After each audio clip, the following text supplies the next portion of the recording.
lovers, to another utterly ridiculous episode of Two Girls, One Shelf. I'm Tabby. I'm Paula. Yeah. And I am a ferocious ogre. Rawr. I love how your ogre ears are just straight up. No, they're more like alien ears. They're like, It's like the antenna on the TV. Well, guys, if you have read the story that we're diving into, you know that is a hot mess, okay? Oh, yeah. First off, so it's Get in My Swamp by none other than G.M. Fairy, which I love that the author's name, they put G.M. Fairy. Yeah, like the fairy godmother. It's perfect. I know, I love it.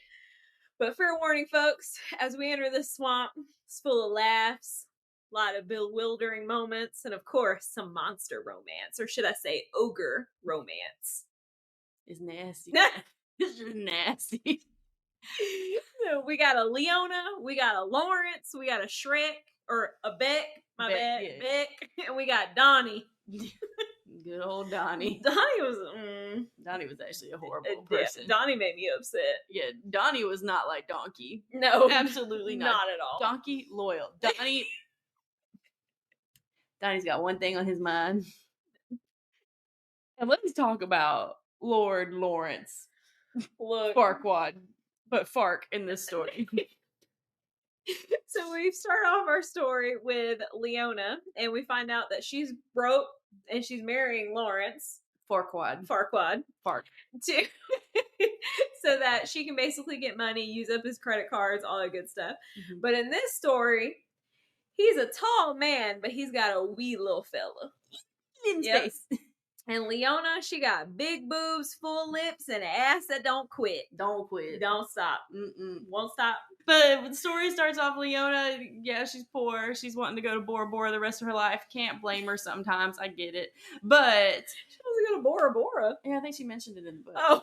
Like how she missed that part. Yeah, I think she mentioned, unless I just literally made that up. I don't know. I could have made it up. I think she said something about how she just wants to live her best life and go to Bora Bora. I mean, same, girl. Spend all of Fark's money. But she is at this silent retreat for her bachelorette party, which Victoria, which is Farquaad's sister, Lawrence's sister, planned.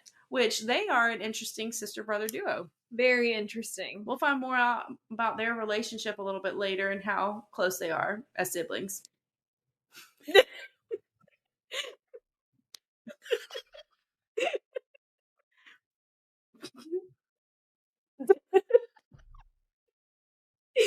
never grew up. We didn't grow up. It's foreshadowing there, guys. In case you didn't get it. Wiener in the hole! It should have been really low. Just a little piggy. Tall man, little package. Yep. But it's okay. At least she gets her trusty friend Buzz to help her through the nights. That was one of my favorite parts of this book. She's literally like, yeah, you know, I'm staying with him for his money, but his little pee-pee, it kind of sucks, but we're going to be dick positive. And I'm going to spend his money, but I'm going to use my vibrator Buzz. Name Buzz. Buzz Lightyear to the rescue, man. To the rescue. Always. Yes. You can always trust in Buzz. Yeah. You know what? Buzz 2024. Happy women all over. All over Duloc.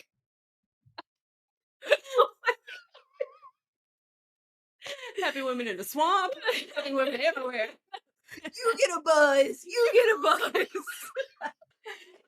Anyways, Victoria throws Leona a bachelorette party in a swamp, which is kind of unfortunate because Leona knows nobody there. It's all Victoria's friends, which that's already a bunch of crap right there. Messed up, man. Messed up. But basically, they're going to get wild in the swamp because, you know, that's what they do. Party with mosquitoes and ogres and all that good stuff. Quietly. Yes, very quietly. But Leona decides to basically head on a swamp walk. And she's just like, you know, I'm tired of these folks. I'm tired of all this be silent, nah, you know, boo-boo things. So I'm going to go on a swamp walk. Yeah. And then we get introduced to Beck, which is basically the swamp guardian. He's just out there chilling, eating his carrot, tomato, eyeball, mashed potato soup. Yep. With dragon hot sauce. Dragon hot sauce, yes. But basically, Beck, he's on the outer edge of this mythical creature swamp in Florida. So there's a bunch of mythical people out there just living there, but like centaurs, fairies, a chupacabra. Yeah, you name it, they live in there. And he is on the outskirts because all the people that fall into his traps, he eats them. So it's like, he's like, it's bad. Ogre. Nom nom eyeball soup. Like, but yeah, and he's just a pretty lonely lad. Yeah, and you know what? He really likes gardening. Which I have never read or even heard of gardening being as erotic as it was described in the book. Yeah, it's a very interesting. Yes, he's very dexterous. If you know, how do you say it? Dexterous? I said it right. Yeah. Look at me. I can speak. He's very dexterous, if you catch my meaning there. Oh yeah. Oh yeah. Lots of stamina too. Nice gardening hands. I don't know what he'd be doing with them hands. Cooking French toast. Yeah, but on Leona's little walk, she ends up falling into his mud trap. And this part in the book, I was like, Beck is a dirty old man. He really is. Because she like knocks out for a little bit, and then he goes over to the hole, and he's like, wow, I usually catch old men. I don't catch no good looking ladies, you know. Man, I have to eat the ladies? Do I eat the I never would do that. I wouldn't eat. But look at them nipples. Yeah. He was going through a whole midlife crisis looking at them things. I'm just like, she's literally in the hole. And he picks her up and he's like, wow, she's got boobies. Well, and the other thing too is that he talks about how he has to bound her and basically put her in a cage, and he has to get a good night's sleep before he makes a decision of whether or not what he's going to do with her, basically. I was like, my friend, I mean, I understand. I like to take a good sleep too before I make a big decision, but I don't basically bound people before I do that. And she's already in a cage. Like, just leave her be. Well, then he talks about like how he's glad that she's in a cage because he's like, if she's not, then she becomes easily accessible. I was like, dang, put your ogre pee-pee away. Yeah, he kept talking about how the things are getting rock solid at random times, and I was like, my sir, you don't even know her name. Well, and he says too, he's like, I'm a gentleman, so I'll just defile her in my dreams. I was like, excuse me, sir. Like, this book was honestly, if you're gonna read this book, please listen to the audiobook. Yes. Because the audiobook makes it so much better because the voices are so good. Everybody has their own voice, which I like that. I hate when I'm listening to a book and it's like the girl talking, it's like, oh yeah, I was frolicking through the flowers. And then Bob comes through and Bob's like, why are you frolicking through the flowers? Yeah, you know? the girl trying to be yes. I'm like, no, you could. No. You don't have money to hire a Bob voice. So I like that this book, everybody had a different voice, which I really enjoyed that. Yeah, I like that too. It was really nice. So Beck ends up notifying this fairy council. I don't know. It's not really a fairy council, but the mythical creature council that, hey, like, a young lady fell in my trap. But he is so infatuated with how sexy she is. He's basically like, look, I'll keep her. I don't really want to eat her, but I'll keep her there. And everybody's like, yeah, make her your slave. Mm-hmm. Yeah, slave. And he's like, well, I wouldn't think about a slave, but you know. No, Beck is about women's rights, all right? He might be defiling her in his dreams, but, you know, he's a feminist. He's like, regular slave, no. Sex slave, yes. No. He's a pervert. But he loves women. Yes. But not the sirens. No. Apparently not the sirens because they only cost a chicken. That part was so funny. I was like, you made sirens the hookers in this book? You made them the hookers. They cost a chicken or two. Like, and then it made me think what they paid for. Did they actually have money or do they really pay for things with chickens? Yeah, I don't know. I mean, they got a TV there. I mean, I'm just sitting here like, I would not do services for a chicken. I'm sorry. No. Maybe like a chicken tenders, you know? Like, I want it cooked. Like, I don't want a raw chicken. just bebopping through. Hey, chicken tenders. That's all it is. You could have said $100, but you said chicken tenders. I was comparing it like the chicken, you know? Because we don't know if they have money. I guess that's true. But she lives in Florida. Well, not Florida. She lives somewhere else. But she lives in LA. Okay, anyways. Well, then we also find out that Beck has fangs, which kind of freaked me out too. Yeah, I was because I was thinking like this. I was like, So it's just like, especially because the cover of the book, you know, they got him like his 6-pack and he's all leaning back, and then I just think about his fangs. Yeah, I didn't like that. No, I didn't like is it that just like sharp canines, or is it yeah, like I want to suck your blood. Yeah, I was thinking like what is it? Like Warcraft fangs. That's what I was thinking. That's what I was thinking too. And that was not okay for me, because what if you just bite me on Yes. accident and take off my arm? That just sounds so bad. But Leona ends up stirring in her cage, and she realizes that Beck is not going to let her out. She finds out that she has to stay there, and she comes up with Operation Pussy Trap. Kitty cat trap. She's like, well, you know what? I'm so sexy. I'm going to sit here and make him want me. And I saw the way he was looking at my boobies. So, you know what? I'm going to make him look at them some more. And then he's going to let me out this cage. Which, this part made me feel so awkward, because I just see her just like, la, la, la, I'm going to touch myself. And then he started touching himself. And I was like, Lord Jesus. Also, I'm just so awkward that I would just die. If I had to try and seduce someone for my freedom, I would never leave, because I would be sitting there trying to do jazz squares or like jazz fingers. Yes. Or like the cha-cha slide. I'd be like, bring it back now, y'all. Feeling a DJ booth, not even like anything sexy. Just like, and that's drool. Just like, I would put like one of those bird cage covers over your cage. No. You know what? That's fair. That's fair. Maybe I don't want this human. Should eat her. Just eat her. At this point, just eat me now. Take it back now, y'all. It's like, be quiet. But as she's like touching the ball herself, she finishes her little time. Beck doesn't finish, and he's like, well, now that you worked up an appetite, let's eat. And I just love how he's just so unbothered by everything that she does. She's over there just being sexy and seductive. He's like, all right, you want some French toast? And she's like, well, yeah. But then she's so mad. She's like, I'm mad that I like him. I'm mad that I touched myself. I'm mad that I'm in the cage. Like, she has so many feelings going on. Yeah, she's like, why do I find him attractive? And what's happening right now? Stockholm syndrome? What's going on? Yes. Well, and then he talks about, like, at this point, too, he's just like, all right, well, now that I, didn't see your boobies and all that good stuff, I don't think I'm ever going to be able to eat another human again. Right. Like, who knew that boobies could cure the world? I'm just sitting here. Power. Also, like, the outhouse situation. It talks about how she's just used to the bidet and all this other stuff. So, like, in the outhouse, is it like a hole? Is it like a stand-up situation? It's like a porta potty. What kind of... like, what kind of situation are we doing out here? Are we thinking DreamWorks Shrek porta potty? Yes. Or outhouse? Or are we thinking, okay, it's not really that bad? Yes. But they're in a swamp, so I'm just like... Yeah, because all I pictured was Beck just standing and power dumping into a hole. Not power dumping. Why can't he just regular dump? No, because he's like 7-foot ogre. He doesn't regular dump. That's a power dump right there. I put bunnies for breakfast. But I just love the banter. One of my favorite parts was like, basically he tells her that she doesn't have to sleep in a cage, but she has to share the bed with him. Yep. And she's like, oh, can't you just be a gentleman and just let me, you sleep on the floor and I'll sleep on the bed? And he's like, no, it's my bed. I want to sleep there. And then under her breath, she whispers, she's like, dick. Mm-hmm. And then he's like, oh, did you need me? Because it sounded like you had one of my body parts on your mind. I was like, dang. I was like, okay, Beck, for being a little ogre version. Like, this man's got game. And I just feel like, dude, like, this swamp is so just modern day. So they got TVs.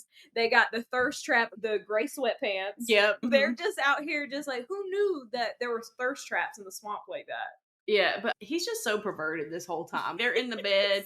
I mean, both of them are, really. She's just like, sweatpants. You have those? Those are not... Oh, I see something in your sweatpants. And then he's just like, oh, yeah, I wish I could put something in a place. But I don't know if it'll fit, but I don't think that's a problem. Yeah, he's like, I think you got it, girl. Yeah, and he's like, I think she was made for me. I'm like, what is happening? How long has she been trapped? Less than a day? Yes, things just progress very quickly. But I mean, the book is only, I think, like 200 pages. It's very things have to progress. Okay, we be popping off. But during this time, she wakes up and she sees him in his gray sweatpants, and she's like, "Oh my gosh, he's asleep. I can try to escape, but first, I'm gonna handle my business." Because she's got a little tingly ting down below. Because who wouldn't when you're trying to escape? We got priorities up in here, and apparently, escaping ain't the first thing. No, at all. No. But then he wakes up. He sees her. Apparently they start touching. He takes his peen out. They're just touching and rubbing on each other. Well, then she gets embarrassed that he saw her and basically asks if he can help. Yeah, I thought that part was crazy. I was like, oh, they are nasty. Yes, because when he said that he memorized the way that she touched in herself, the cage. yes. I was like, God dang! I said, but he's a virgin though, which is crazy because he's being all nasty, and I'm just like, you ain't ever look. You don't even know what's going on in the swamp. You look. You don't even know, but you over here acting like you know. So, and then he has so much restraint for somebody who don't know. Yeah, but he tiptoes the line of creepy, rapey vibes. He does, and okay, he just. Yeah, we be hopping the line because, you know, he was just being a little creepy, a little rapey then. But then the next second is that as soon as she turns over, he starts feeling bad because he's like, oh my God, I ruined my chance. Now she's not going to love me because I moved too fast. And now I made her feel bad, blah, blah, blah. I'm like, hold up. Weren't you just trying to like push yourself on her and talk about how your peen was going to fit and she wouldn't have any difficulty? But now you're upset because you don't think that she's going to love you anymore. He is an ogre with layers. He's an onion. He's an onion. He's an onion. But she does end up trying to escape. And as she's running, she's sitting there like, man, I kind of wish I wouldn't have ran away. But I kind of hope he chases me because he can catch me and it would be kind of exciting. And then Beck just comes, woo, just through the woods. I don't know why, but during this moment, I just see him like just, it wasn't attractive to me. Like it was just like, Leona! Like, this is how I was like, and he was just like, like it's just like heavy deep breathing, like as he was running. Like I don't know, I just didn't see it as like an attractive. You know, when I think about there's like romance stories and the men is like the man's chasing the girl and all this other shit like through the rain. That's not what I saw. I just saw this. I mean, he is a monster. Yeah, but I just saw this monster just like. Like ripping up trees and just taking things out. I didn't see it as like an attractive way for her to be all hot and bothered by the time that he caught her. You see, it's just so hard because reading this book, you know it's Shrek. So even though he has a six-pack on the front of the book, you're just it's Shrek running through there. Yes. I just don't picture him just being scandalous. Yeah, no. Well, during this time too, he's just like, well, now that you're all ready for me, I'm going to give you two options. One, I can let you go. Or two, I can touch you till you're ready to go to Pound Town. I was like, what? What are these two options? But you know what? Leona doesn't disappoint. Nope. She goes to Pound Town. She goes to Pound Town hard. Okay? Because homegirl didn't have to do a double take about it. She knew. She was ready. She was ready. She was ready for that monster dong. That mega dong.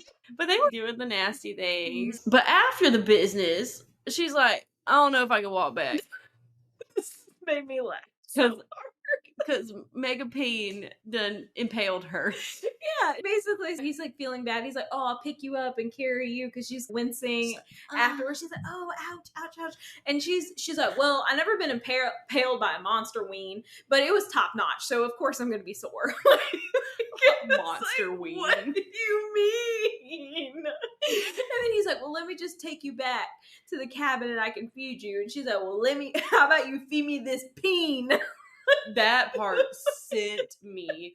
Excuse me, ma'am. She just had some water. Yes! And she's thirsty still. You just went to Pound Town, girl, and you still out here wanting more. But they end up starting to develop a little intimate relationship. Mm-hmm. They start talking more, start just knowing each other. You know, they're dating, essentially. Yeah. He takes her shopping. Yes!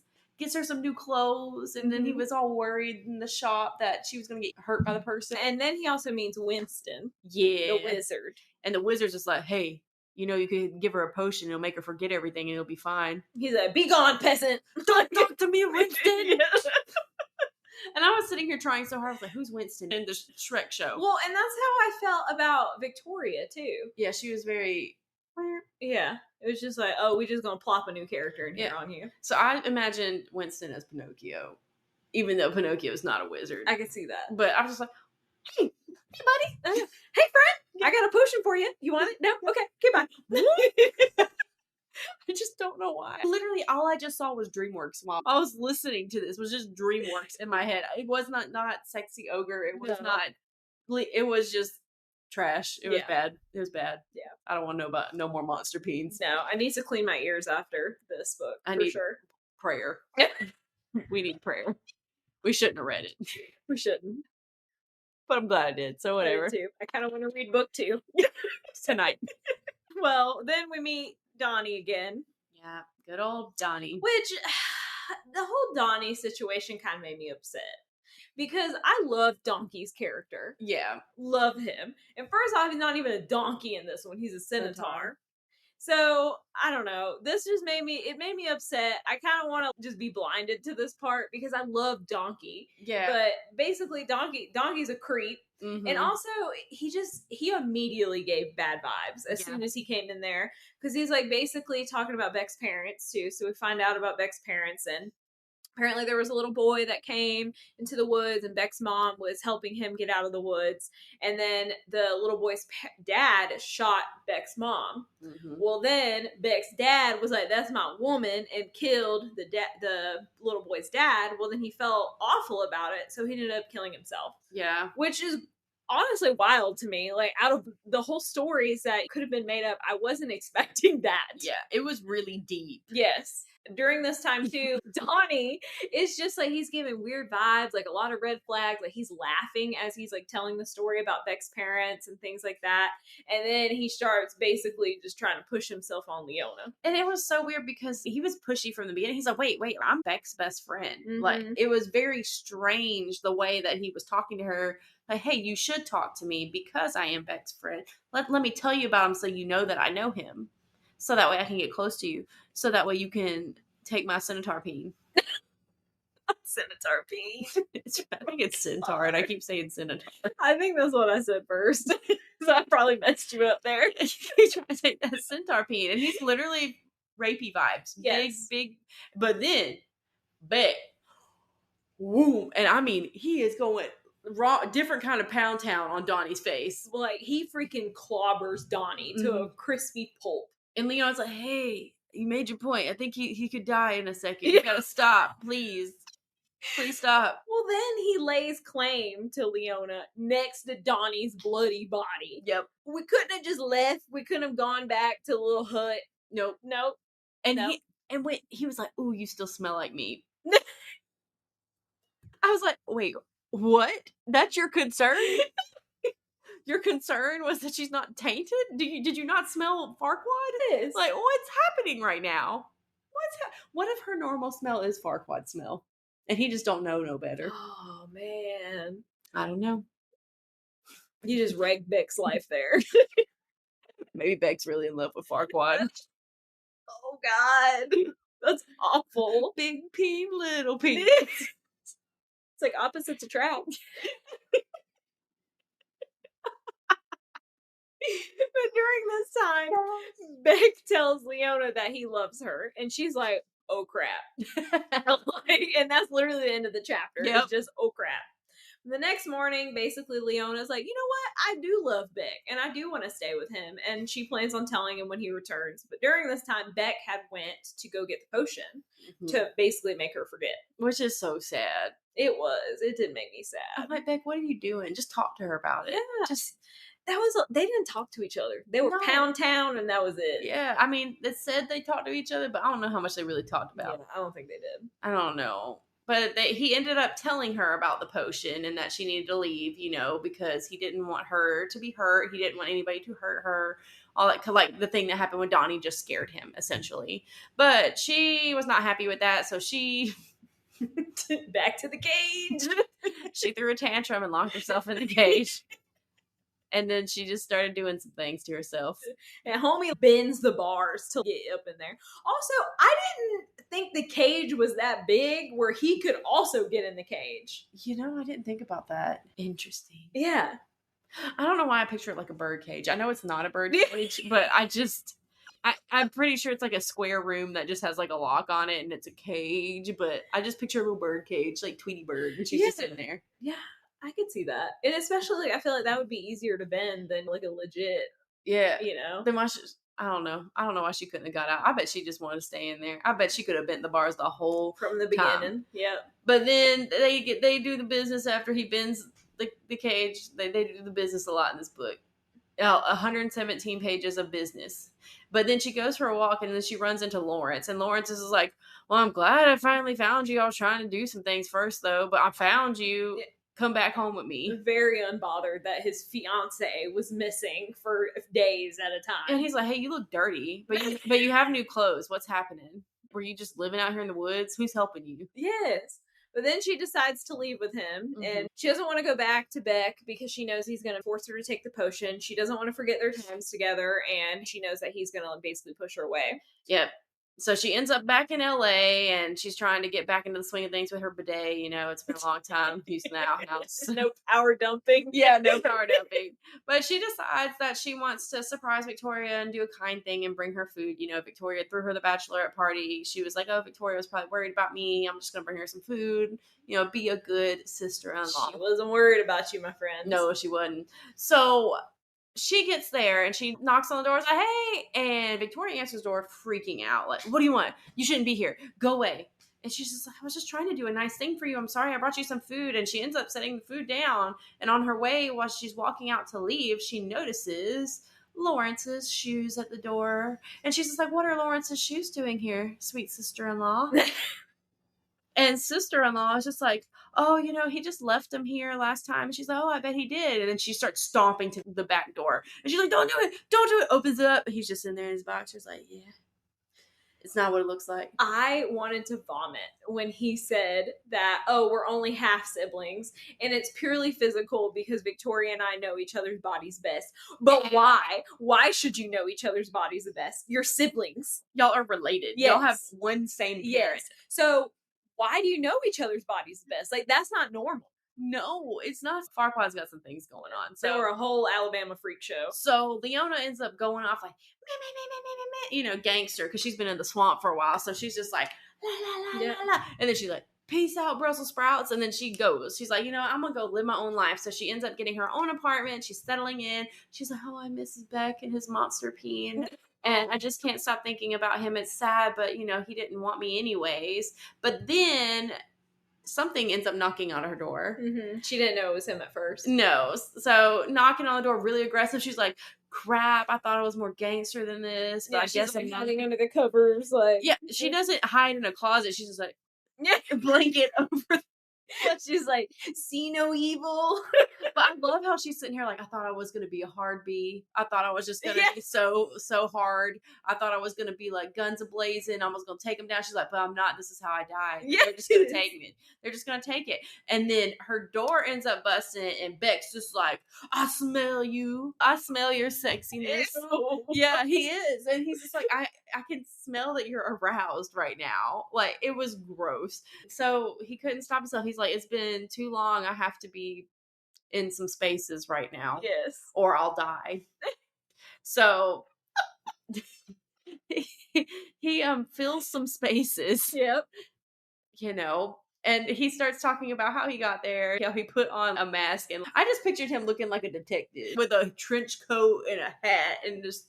See, I just saw him with a hoodie and then just like, you know, the face, he's got like apple cheeks, the big ears, and like the big teeth. Oh, yeah, I know what you're talking about. Yes, like that's what I pictured. So, and then just sitting on a plane. I couldn't imagine sitting on a plane next to somebody that looked like that. The whole time I'd be like, sir. I'd be like, ma'am. I'd be pressing the flight attendant button. I'd be like, hey, new seat. I need a new seat. I'll pay for I'm freaking out. Call the marshal. But he ends up talking about how he snuck from Florida to LA to come find her because he was sniffing her out or whatever. Like a dog. Freaking dog. But then she's just like, yeah, you know, okay, I'll go back with you. I love you. So whatever. So they end up going back to the Florida swamp.